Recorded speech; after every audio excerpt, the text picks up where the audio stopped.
Deodar pay કેન્દ્ર શાળા number 2 ખાતે શિક્ષક દિનની ઉજવણી કરવામાં આવી। આજે દિયોદર શાળા નંબર 2 ખાતે શિક્ષક દિનની ઉજવણી નિમિત્તે શાળાના વિદ્યાર્થીઓ શિક્ષક બની પોતાનામાં રહેલું કૌશલ્ય બાળકો સમક્ષ રજૂ કરી અને શિક્ષક કેવું કાર્ય કરે છે તેવું ઉદાહરણ પૂરું પાડ્યું હતું।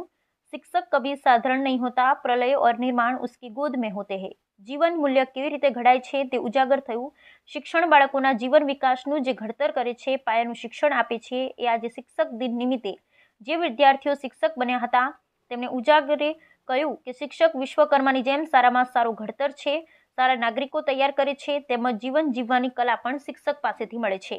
આ પ્રસંગે શાળાના માર્ગદર્શક સદાય કટિબદ્ધ એવા આચાર્ય શ્રી બી.એ. રાઠોડ સાહેબ તેમજ ઇન્ચાર્જ આચાર્ય જામાભાઈ પટેલ, જગદીશભાઈ મોચી, જગદીશભાઈ રાઠોડ, વિષ્ણુભાઈ દેસાઈ, ગોપાળભાઈ ડાભી, કનુભાઈ જોશી, પ્રવીણભાઈ ગેહલોત, કામિનીબેન મકવાણા, કલ્પેશભાઈ મોદી, સંજયભાઈ દરજી આ ઉજવણીનું તમામ સંચાલન કામિનીબેન મકવાણાએ કરેલ। છેલ્લે નવીન શિક્ષકોના પ્રતિભાવો લેવામાં આવ્યા। એમાં જ ખૂબ જ સરસ કાર્ય કરી ધન્યતા અનુભવી હતી। આમાં શિક્ષક દિન સર્વપલ્લી રાધાકૃષ્ણના દિનની ભવ્ય ઉજવણી કરવામાં આવી। રિસેસમાં બાળકોને તેમજ આજના શિક્ષકોને શિક્ષક દ્વારા નાસ્તો આપવામાં આવ્યો હતો અને શિક્ષક દિવસની ઉજવણી કરી હતી। બ્યુરો રિપોર્ટ દશરથ બી પ્રજાપતિ, દિયોદર, બનાસકાંઠા।